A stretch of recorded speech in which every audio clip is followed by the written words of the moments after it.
The morning sunlight filtered through the half-open blinds, casting soft golden stripes across the kitchen floor. The air was thick with the aroma of freshly brewed coffee, a smell that usually brought comfort but today felt almost suffocating.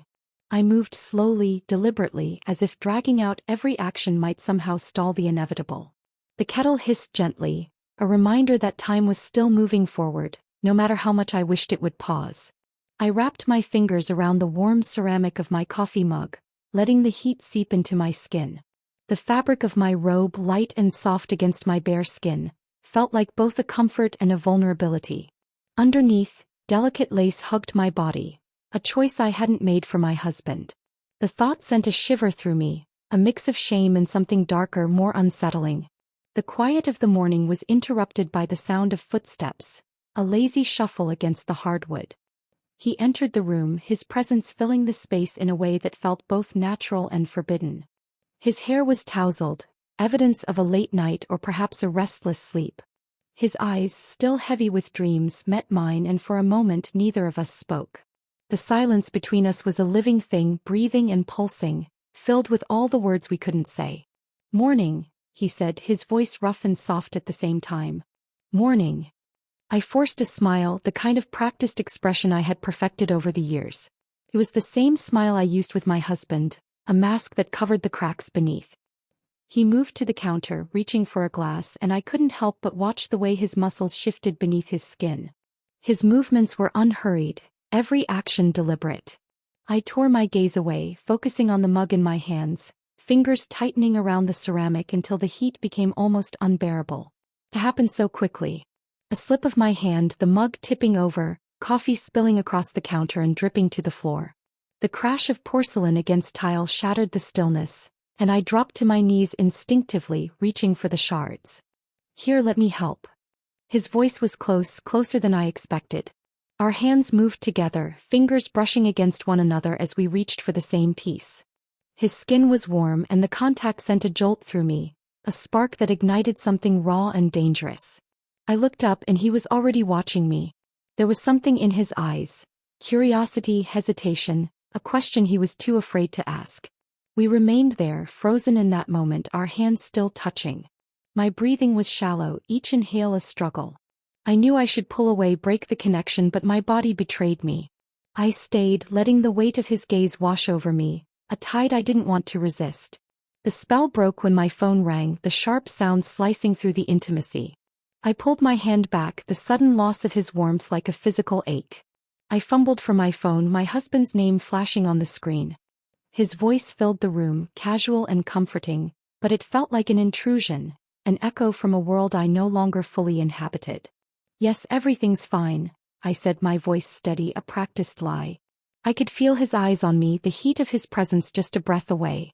When the call ended, the kitchen felt smaller, the walls pressing in. I turned back to the mess, my movements mechanical. He remained where he was, a silent shadow, and I could sense the question lingering between us. But neither of us said anything. Words felt dangerous, a thread that, if pulled, would unravel everything. I turned on the tap, letting the water run over my hands. The cold bit into my skin, a reminder to ground myself, to pull back from the edge I found myself teetering on. My reflection in the stainless steel faucet was distorted, unfamiliar. I didn't recognize the woman looking back at me, her eyes too bright, her lips parted as if on the verge of confession. When I finally turned off the water, he was gone. The kitchen was empty, but his presence lingered, like a shadow that refused to dissipate. I stood there, surrounded by the remnants of shattered porcelain and spilled coffee, feeling as if something had cracked open inside me as well. I knew then that this was not just a fleeting moment. It was the beginning of something I couldn't name, a path that led into darkness, where every step forward meant leaving something safe and familiar behind. And yet I couldn't stop myself from wanting to take that step. The days that followed were a blur of routine and restraint. I filled my time with chores and tasks that required focus, hoping that a busy mind would quiet the noise inside me. It was an exercise in futility. Every creak of the floorboards, every footstep down the hallway pulled my attention. I was constantly aware of him, of his presence just beyond the edges of my vision. The house became a maze of near encounters and carefully avoided gazes. At night, lying next to my husband, I found no refuge.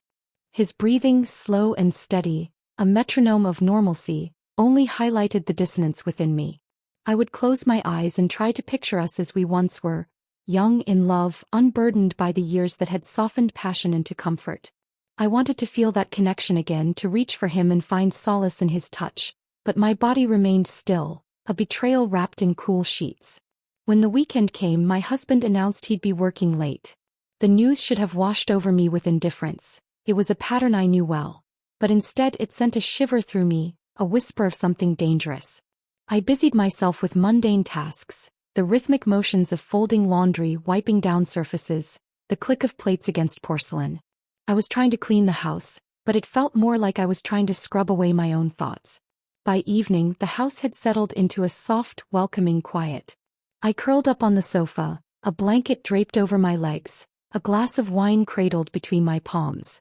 The television flickered with muted colors, a romantic movie playing in the background. I wasn't watching it. My attention drifted, my senses attuned to the subtle shifts in the room. He appeared in the doorway, his silhouette outlined by the dim hallway light. I hadn't heard him come in. He hesitated, as if asking for permission to enter a space that felt suddenly intimate. I nodded, a small gesture that said too much and not enough. He sat at the opposite end of the couch, a safe distance that only emphasized the empty space between us. On the screen, the actors shared a kiss, soft, slow, inevitable. I could feel the weight of his gaze on me, a warmth that crept under my skin. I took a sip of wine, the bitterness grounding me. My pulse quickened, a soft thud in my ears, drowning out the sound of dialogue. The room seemed to shrink, the air thickening, and I was acutely aware of every movement, every breath. I reached for the remote, intending to change the channel to break the spell. Our hands collided, his fingers brushing over mine. The touch was electric, a jolt that shot through me, leaving a trail of warmth. I didn't pull away, and neither did he. We sat there, hands intertwined over the plastic edge of the remote, a connection as fragile as it was undeniable. He turned to me, his expression unreadable, a mix of fear and hope. I could see the questions in his eyes, the same ones I had been asking myself. The world outside felt distant, muffled. It was just us, suspended in a moment that stretched and coiled, a serpent of temptation winding tighter around us. I moved first. It was a small shift, my body leaning into his space, my breath mingling with his. I could feel the heat radiating off his skin, the way his chest rose and fell, each breath a tremor beneath the surface. My lips found his, a tentative brush, soft and questioning. His response was immediate, a gentle pressure that spoke of restraint and desire intertwined. The kiss was brief, a stolen moment wrapped in shadows. When I pulled away, my lips still tingled, the echo of his touch lingering. His eyes searched mine, looking for answers I wasn't ready to give. I rose from the couch, the blanket slipping to the floor, pooling around my feet like a secret exposed. I should go, I said, my voice barely above a whisper. He didn't stop me. He didn't need to. The pull between us was as tangible as the air we breathed, an invisible thread drawing us back together, no matter how far I tried to run. In the safety of my bedroom, I stood before the mirror, staring at my reflection. My lips were still flushed, a soft reminder of the line I had crossed. I touched my mouth, my fingers cool against the warmth of my skin, and I felt a surge of guilt, a wave that threatened to pull me under. My husband's side of the bed was empty, the neatly folded corner of the blanket a testament to his absence. I climbed into bed, the sheets cold and impersonal, and closed my eyes. Behind my lids I could still see him, the look on his face, the softness of his touch. Sleep didn't come. Only the relentless replay of that moment, looping endlessly, a record caught in a groove. I told myself it was a mistake, a moment of weakness. But deep down I knew it was more than that. It was the beginning of something I couldn't name, a path I had already started down, and each step felt both terrifying and inevitable. The days slid by with the quiet persistence of an incoming tide. I immersed myself in the routines of daily life, hoping the rhythm would lull my mind into stillness. I scrubbed surfaces until my knuckles were raw, folded laundry with mechanical precision, and filled the house with the scent of lemon-scented cleaner. But nothing could wash away the memory of his lips on mine, the warmth of his breath against my skin. Each morning, I would wake up to the familiar weight of my husband's arm draped over me, his touch both comforting and stifling. His voice, gentle and practical, filled the air with plans and routines, every word a reminder of the life I was supposed to be living. I would nod along, responding with practiced ease, but my thoughts were always somewhere else, circling back to that evening on the couch, to the soft press of lips and the sharp edge of desire. I told myself it had been a mistake, a fleeting moment of weakness. I constructed walls of logic and guilt, each brick a reminder of my responsibilities, my vows, the life we had built. But no matter how high I stacked them, he was always on the other side, his presence a shadow that lingered in every room. I couldn't escape him, not even in my own home. When my husband suggested I run some errands, I felt a rush of relief. The prospect of getting out of the house, of putting physical distance between us, seemed like a chance to clear my head. I made a list of mundane tasks: groceries, dry cleaning, a quick stop at the pharmacy. Practicality, routine, safety. But as I slipped my shoes on by the door, I heard his voice behind me. "Need a ride?" I hesitated, my fingers frozen on the strap of my purse. His tone was casual, but there was a thread of something beneath it. An invitation, a question unspoken. My husband looked up from his phone, oblivious, and nodded. "That's a good idea. You shouldn't go alone." There was no way to refuse without raising questions, so I forced a smile and agreed. He grabbed the keys and we stepped outside into the crisp afternoon air. The sky was a dull gray, clouds hanging low, and I wrapped my coat tighter around myself, a flimsy barrier against the chill. The car ride started in silence. The engine hummed softly, a steady rhythm that seemed to match my pulse. I stared out the window, watching the world blur past, each familiar landmark a reminder of how far I had strayed from the path I thought I'd always follow. He didn't push me to talk, and for a while it felt almost normal. Two people sharing space, comfortable in the quiet. But then, instead of turning toward the market, he took a different route. I felt the shift immediately, the curve of the road pulling us away from the familiar. My fingers tightened around the strap of my purse, the leather biting into my skin. "Where are we going?" I asked, my voice barely above a whisper. He glanced at me, his expression open, almost vulnerable. "I thought we could take a break. Just breathe." I could have said no. I could have asked him to turn back, to take me home to the safety of walls and routines. But I didn't. Instead, I nodded, a small, imperceptible movement, but enough to seal my fate. He drove us to a quiet spot by the lake. The water stretched out before us, smooth and gray, reflecting the clouds. The air smelled of damp earth and pine, a cool freshness that settled over us like a blanket. He turned off the engine, and the silence that followed was thick, filled with all the words we couldn't say. We sat there, side by side, the only sound the soft rustle of leaves and the distant call of a bird. I focused on my breathing, the steady in and out, a desperate attempt to anchor myself. He rested his hands on the steering wheel, his knuckles white, the only sign of his own internal struggle. For a long time neither of us moved. There was a fragile balance, a tightrope stretched between us, and I was terrified of making the first move, of tipping us into the unknown. But he spoke first, his voice rough and quiet. "I can't stop thinking about you." His words hung in the air, delicate and dangerous. I swallowed, my throat tight, every part of me screaming to run, to leave, to pretend this wasn't happening. But I stayed. I let the silence answer for me, my stillness a confession in itself. He turned toward me, his eyes searching mine. There was fear there, and hope, and something else, something raw and unguarded. His vulnerability pulled at me, unraveling the careful knots I had tied around my own emotions. I didn't respond, not with words. Instead, I reached out, my fingers brushing against his. It was a small gesture, but it shattered the silence, broke the dam that held back everything we had been avoiding. His hand closed around mine, warm and steady, and I felt the pull, the inexorable force drawing us together. We stayed like that, suspended in a moment that felt both too long and not long enough. And when he finally released my hand, I felt the loss keenly, a sharp ache beneath my skin. He started the car, the hum of the engine a jolt back to reality.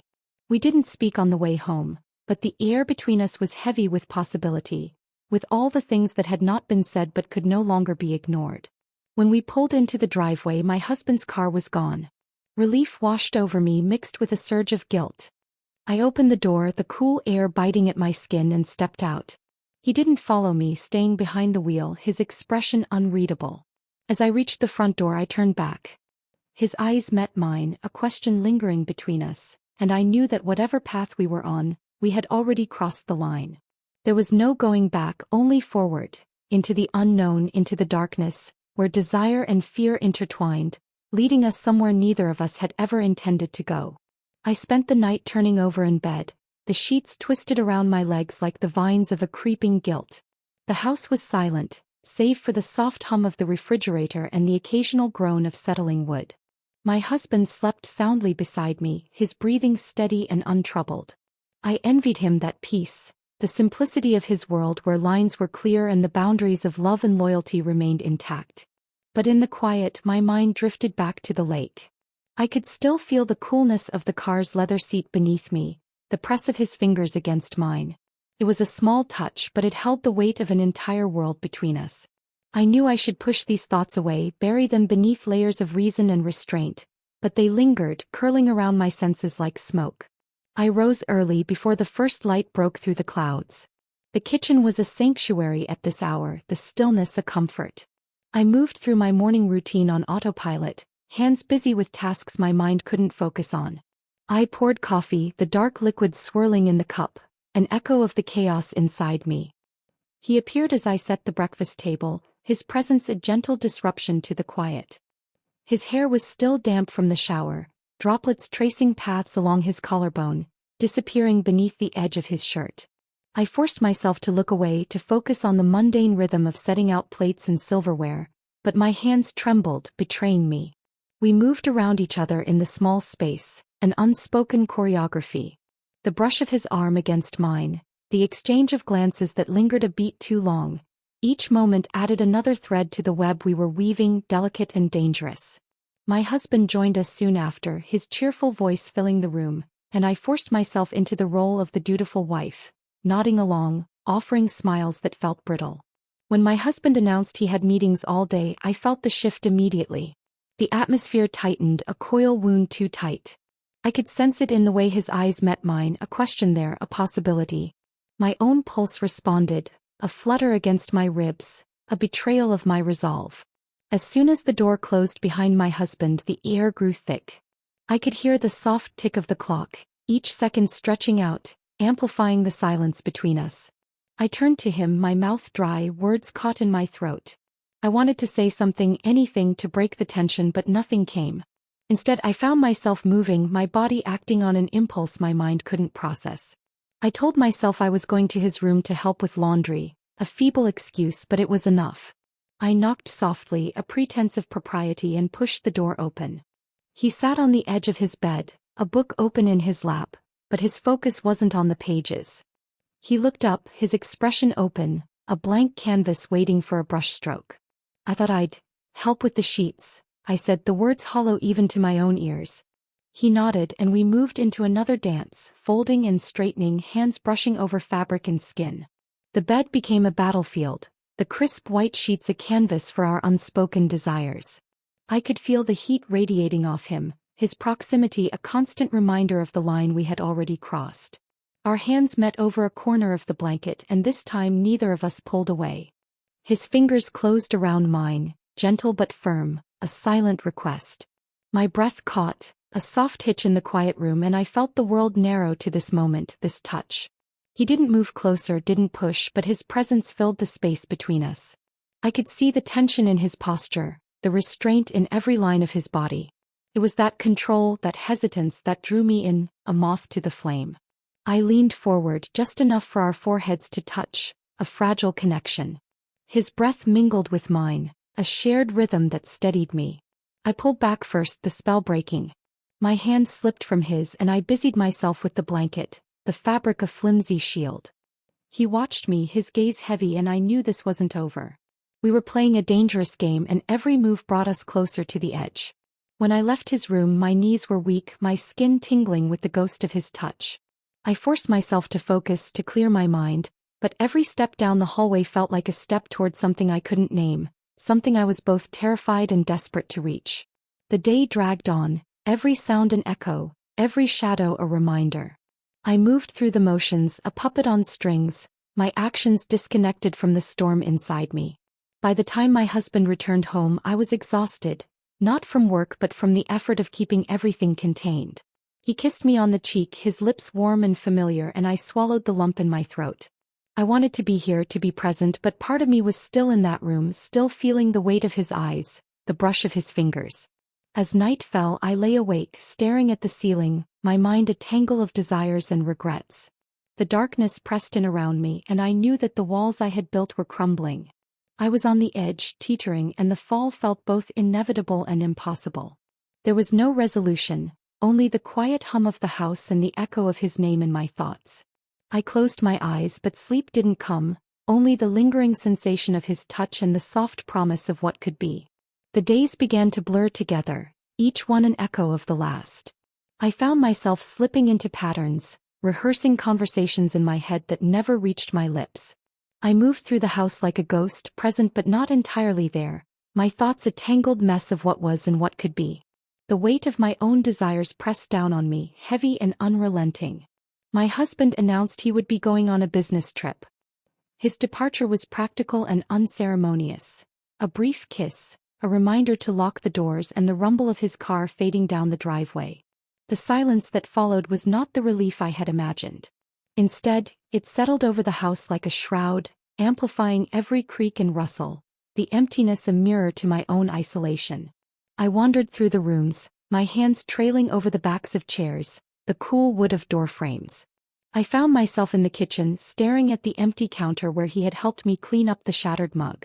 That moment felt like a lifetime ago, a different version of myself standing in the same place. I wondered if she had known, if she had felt the tremor of change beneath the surface of her ordinary life. The afternoon light was soft, filtering through the windows, casting long shadows on the floor. I was pouring myself a glass of wine when I heard him in the doorway. His footsteps were light, hesitant, and when I turned he was standing there, a dish towel slung over his shoulder, an unspoken question in his eyes. "I thought I'd make dinner," he said, his voice low, almost a murmur. "If that's okay." I nodded, unable to find words. He moved into the kitchen, his presence shifting the air around us. He moved with quiet confidence, opening cupboards, pulling out ingredients, his movements precise and practiced. I sat at the kitchen island, the cool marble beneath my hands grounding me. I watched him, the way his fingers worked the knife, slicing through vegetables, his focus intense, a sharp contrast to the softness of his expression. There was an intimacy to it, this shared space, the quiet hum of the stove, the rhythmic chop of the knife. He didn't fill the silence with meaningless chatter, and I was grateful for it. Instead, he allowed the room to breathe, each sound a note in a melody only we could hear. The smells of garlic and herbs filled the kitchen, a warmth that settled into my bones, a reminder of home. He set a plate in front of me, the food beautifully arranged, a gesture that felt almost like an offering. I took a bite, the flavors bright and comforting, and for a moment the world outside this room faded away. I looked up at him and he was watching me, his expression open and raw. There was no pretense, no mask, only the truth of the moment laid bare between us.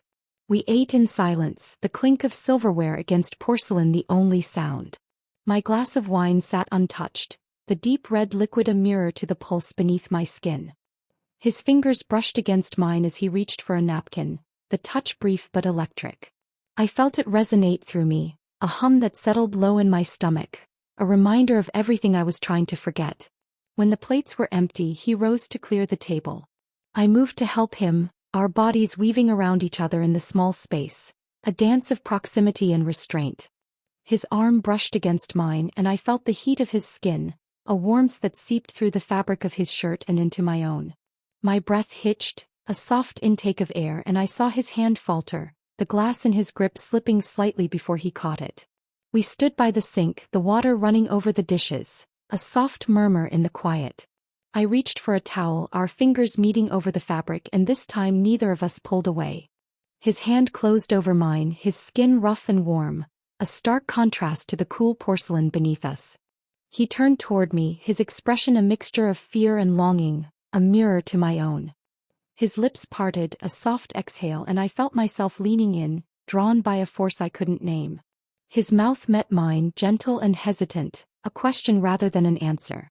His lips were warm, a softness that unraveled me, each touch a thread pulled loose, leaving me exposed. When he pulled away, his forehead rested against mine, our breath mingling in the space between us. His hand cupped my cheek, his thumb brushing over my skin, a tender gesture that brought tears to my eyes.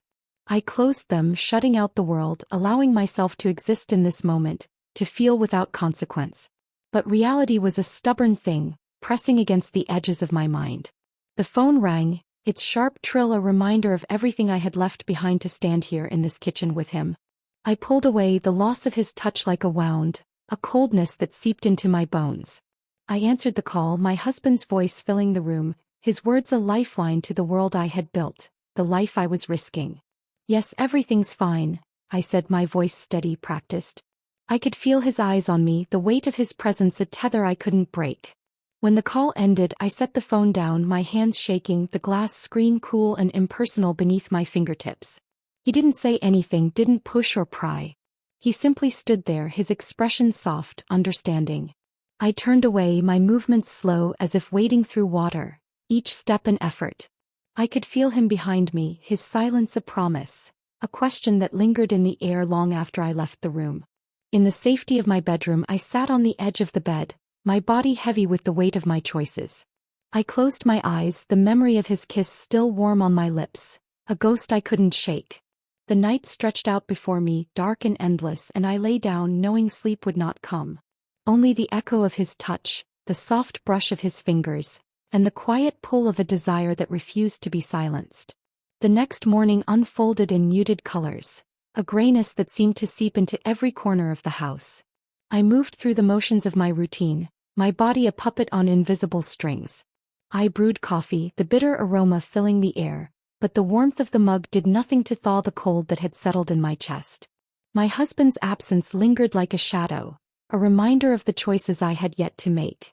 The house felt larger without him, each empty room a cavern of unanswered questions. I found myself wandering from room to room, the soles of my feet brushing against cool hardwood, every step a reminder of the ground I had lost beneath me. I opened windows, letting in the crisp air, hoping it might clear my mind, but the breeze only served to stir up the dust of old regrets. I knew I needed distance. I needed space to think, to breathe, to figure out where the line between right and wrong had blurred. I told myself I would go away for a few days, visit an old friend, find solace in the familiarity of someone who knew me before I became this version of myself. But even as I packed a small bag, my hands moving mechanically, the thought of leaving felt hollow. It wasn't just the house I was trying to escape, it was him. His presence in every room, the memory of his touch lingering on every surface. I found myself standing outside his bedroom door, my fingers brushing against the cool wood. I could hear the soft murmur of music, a low melody that wound its way through the hallway, drawing me in. I knocked, the sound soft and hesitant, and when he opened the door, his expression was a mirror to my own. Surprise, caution, a flicker of hope that he quickly buried beneath a polite mask. His room was bathed in soft light, the curtains half drawn, casting shadows on the walls. I stepped inside, closing the door behind me, the click of the latch louder than it should have been. "I thought I'd go away for a bit," I said, the words tumbling out in a rush. "Just to clear my head." He sat down on the edge of his bed, his hands clasped between his knees, fingers twisting together. He didn't respond immediately, and the silence between us stretched taut, a wire that hummed with unspoken fears. "Do you think that will help?" he asked, his voice quiet, a thread unraveling in the stillness. I didn't have an answer. I wanted to believe that distance would bring clarity, that a change of scenery might untangle the knot of my emotions, but deep down I knew it wouldn't. He wasn't the problem. The problem was inside me, a seed that had taken root long before he ever looked at me that way. I sank into the chair by his desk, my body folding in on itself, my knees drawn to my chest. The room smelled of him, a mixture of soap and something warm, familiar. It was a comfort I hadn't realized I craved. I let my head fall back against the wall, the cool surface a relief against my heated skin. "I don't know what to do," I admitted, the words pulled from a place deep inside me. "I thought I could just stop feeling this way. But I can't." His breath hitched, a soft sound that filled the space between us. He stood, his movements slow and deliberate, and crossed the room. He knelt in front of me, his hands resting on the arms of the chair, not quite touching me but close enough that I felt the warmth radiating from him.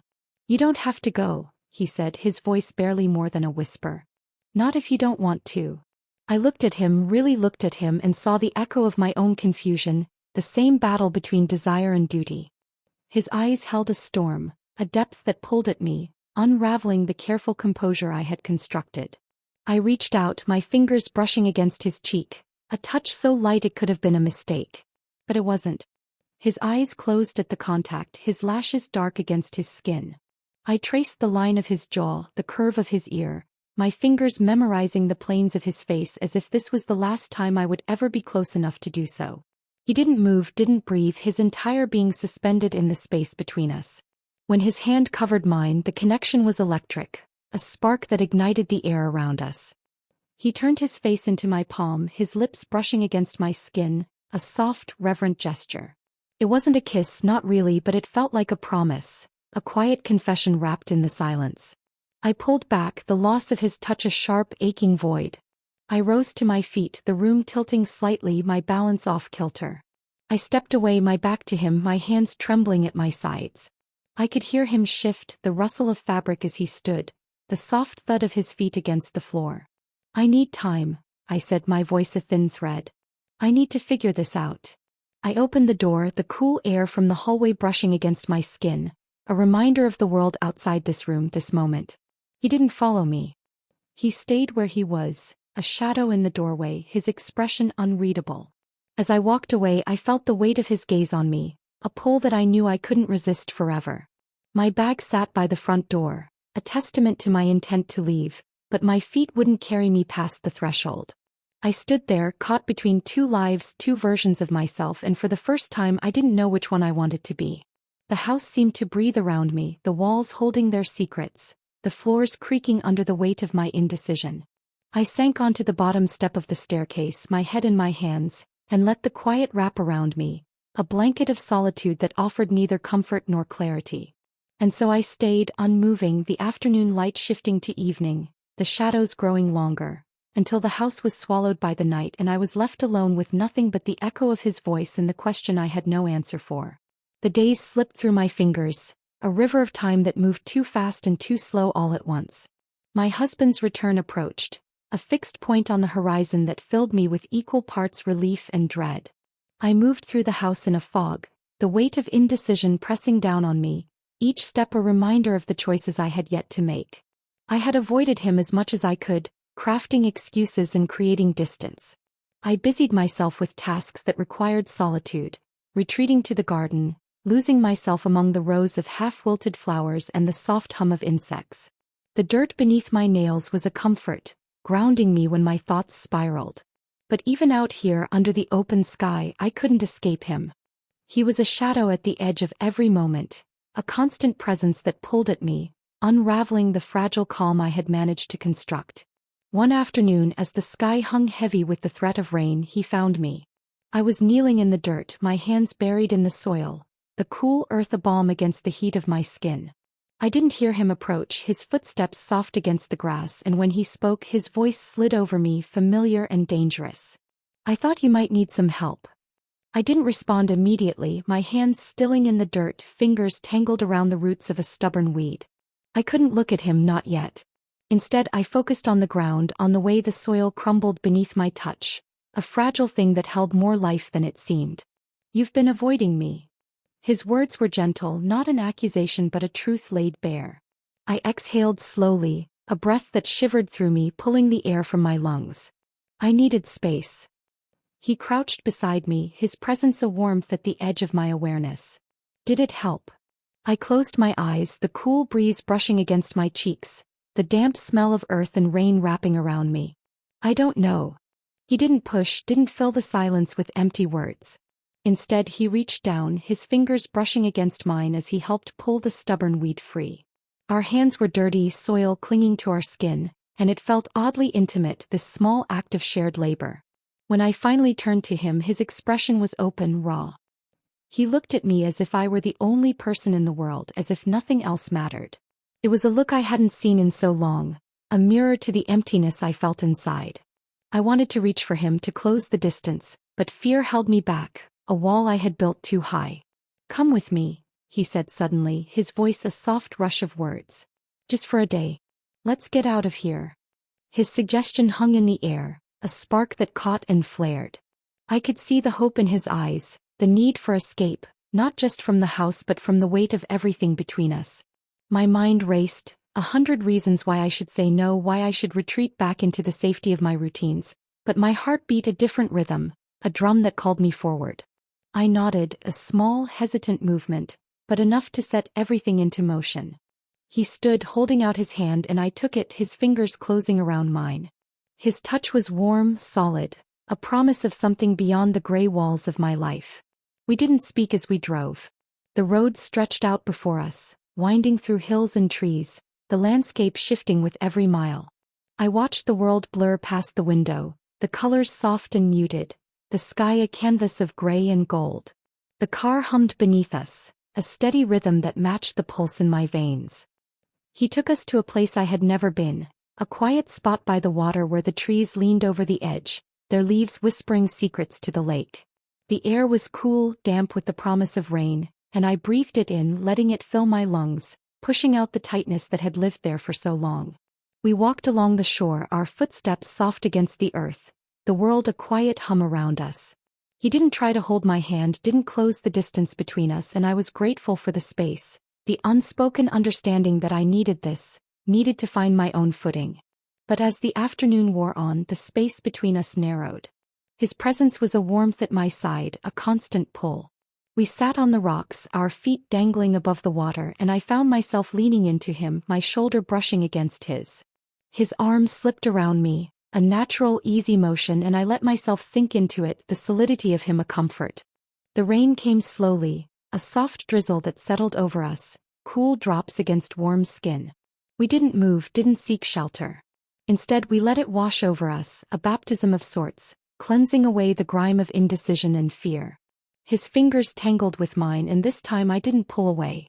When we finally left, the world had softened, the rain leaving a sheen on the leaves, a shine on the wet ground. The drive back was quiet, the kind of silence that held 1,000 words. I rested my head against the window, my eyes heavy, and let myself drift, the road a ribbon that wound back to reality, to the life I had put on pause. But as we pulled into the driveway, the reality came crashing down. My husband's car was there, its dark silhouette a sharp contrast against the soft light of the evening. My breath caught, my chest tightening, and I felt his hand on my arm, a steadying presence. We sat in the car, the engine ticking as it cooled, the weight of our choices settling over us. I could see the question in his eyes, the fear and the hope, and I knew that whatever happened next, there was no going back. We had crossed a line, and now all we could do was keep moving forward, one step at a time into the unknown.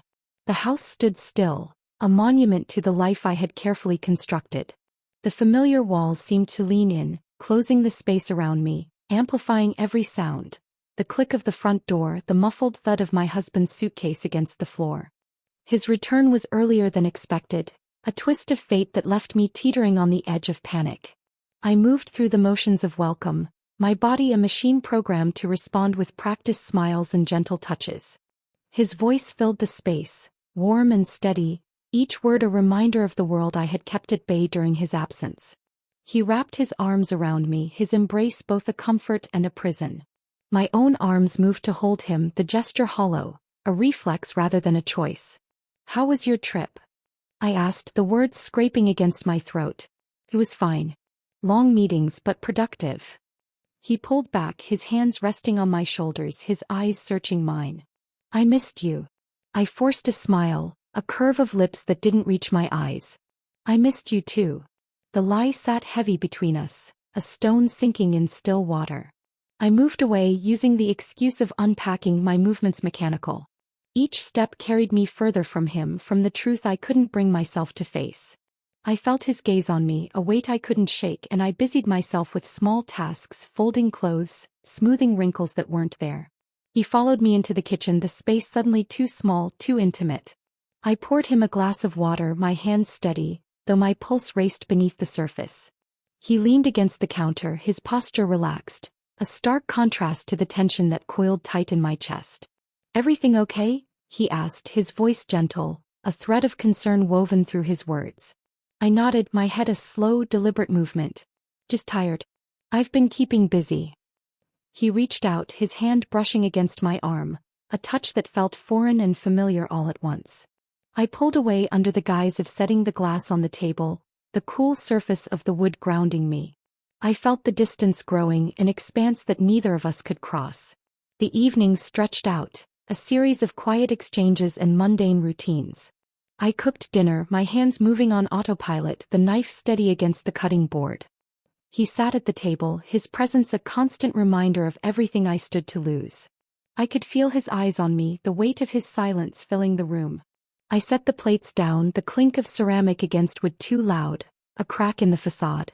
He took a bite, his fork scraping against the plate, the sound sharp and grating. I forced myself to eat, every mouthful a struggle, my throat tight, my stomach a hollow ache. "Did you get a chance to rest while I was gone?" he asked, his voice casual, but I could hear the edge beneath it. "A little. I went for a few walks, kept the house tidy." He nodded, his expression unreadable. "You seem distant." The words hung between us, a bridge to a conversation I wasn't ready to have. I took a sip of water, the coolness a sharp contrast to the heat beneath my skin. I could feel the walls pressing in, the room shrinking around me, and I rose abruptly, my chair scraping against the floor. "I'm just tired," I repeated, the excuse a thin veil over the truth. "I think I'll head to bed early." I left him sitting at the table, the remains of our meal a testament to the distance between us. My footsteps were soft against the stairs, the weight of my body pulling me down, gravity a force I couldn't resist. In the bedroom I closed the door, the click of the latch a fragile barrier against the world outside. I sat on the edge of the bed, my hands folded in my lap, fingers twisting together. The room felt colder, the air thin and sharp, each breath a reminder of the walls that closed in, pressing against my chest. I could hear him downstairs, the clink of dishes, the low murmur of his voice as he made a call. Normalcy. Routine. The echo of a life I was slipping away from. When he joined me in bed, the mattress dipped under his weight, a shift that sent a ripple through me. He lay beside me, his breathing slow and even, and I closed my eyes, my own breath a shallow mimicry of his.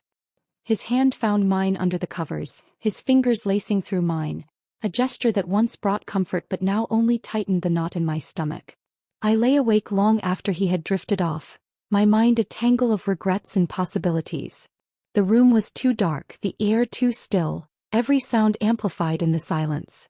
I felt trapped, a bird with clipped wings, staring at a sky it could never reach. The dawn crept in slowly, the light thin and pale against the curtains. I slipped out of bed, my movements careful, a shadow slipping through the morning. Downstairs, the house was still, the remnants of our life scattered in the soft light. I stood in the kitchen, my fingers brushing against the cool surface of the countertop, and for a moment I could see it. The possibility of leaving, of stepping through the door and not looking back. But my feet remained rooted, the weight of my choices holding me in place. I was caught between two worlds, two versions of myself, and I didn't know how to bridge the gap. I closed my eyes, the darkness behind my lids a brief respite, and breathed in, the air sharp and cold against my lungs. When I opened my eyes, the house remained the same, a still life of half-finished truths and unspoken words. And I stood there, a ghost in my own life, waiting for a door to open, a path to appear, some sign that would guide me toward the answer I couldn't find. The morning came slowly, with a kind of fragile quiet that felt as if the world itself was holding its breath. My husband had left early for a meeting, his goodbye a soft brush of lips against my cheek, his voice low and familiar. I stood by the window, watching his car disappear down the street, the hum of the engine fading into the stillness of the house. It was a relief to be alone. I exhaled, the breath shuddering through me, my chest tight with the weight of everything I had carried for too long. I moved through the house, my feet silent against the floor, each step a reminder of the choices I had yet to make. My fingers brushed against the walls, the cool surface a tether to the present, grounding me as my thoughts spiraled. He was waiting for me in the garden. I saw him through the window, his figure a shadow among the blooms and greenery, a quiet presence that drew me forward. My pulse quickened, a rhythm that matched the soft sway of the leaves, the world outside pulling me away from the safety of the walls I had built. I stepped outside, the air cool and sharp against my skin. The sky hung low, clouds thick and gray, a canopy that wrapped the garden in soft light. He turned when he heard me, his expression open, unguarded. There was no pretense between us now, no need for words to fill the silence. We were beyond that, caught in the pull of something neither of us could name but both felt acutely. We walked together, our steps slow, the path winding through the overgrown beds, where flowers pushed through the tangled weeds, defiant and vibrant. His hand brushed against mine, a soft touch that sent a shiver through me. I didn't pull away. I let our fingers tangle, the warmth of his skin a balm against the cold I had carried inside me. "I've been thinking," he said, his voice a quiet murmur. "About us. About this." His words hung in the air, a thread that stretched between us, delicate and dangerous.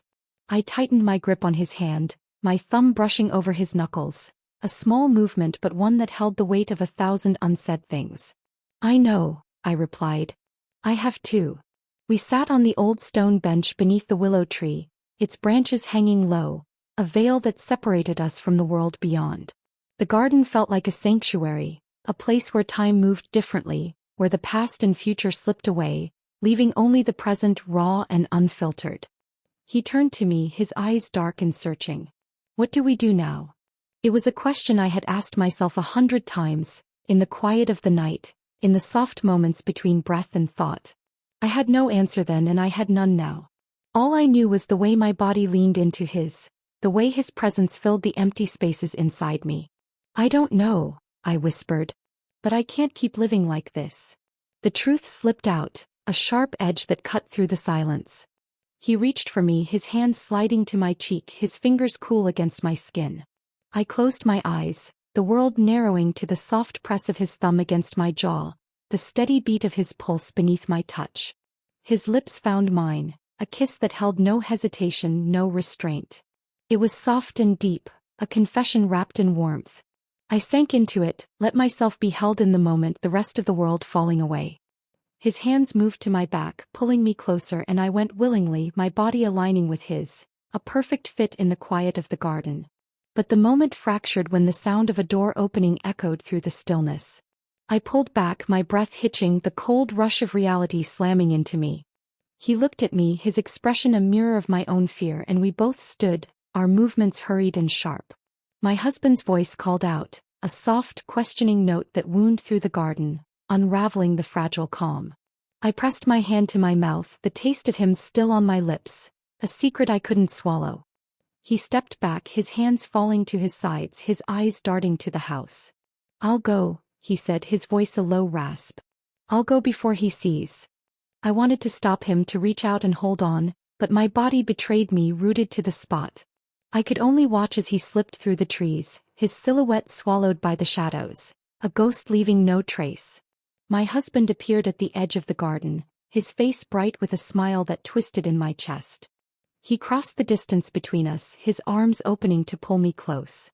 I let him hold me, my body going through the motions, my mind a hollow echo of what had just happened. "Everything okay?" he asked, his lips brushing against my hair. I forced a nod, my voice steady even as my heart cracked open. "Yeah, just needed some air." We walked back to the house, his arm around my shoulders, his touch warm and safe. I moved with him step by step, my feet light against the ground as if I were floating above it, a shadow in my own life. Inside, the world resumed its rhythm, the tick of the clock, the hum of the kettle, the soft murmur of our life moving forward. But beneath it, a new undercurrent pulled at me, a truth I couldn't ignore. I stood by the window, watching the garden, the willow's branches swaying in the breeze. Somewhere beyond, he was still there, his presence lingering in the corners of my mind, a promise and a threat. I pressed my hand to the glass, the cool surface a reminder of the distance between what I had and what I wanted. And as the sky darkened, the first drops of rain tapping against the window, I felt the truth settle into my bones. This wasn't the end. It was only the beginning of a story I didn't know how to finish.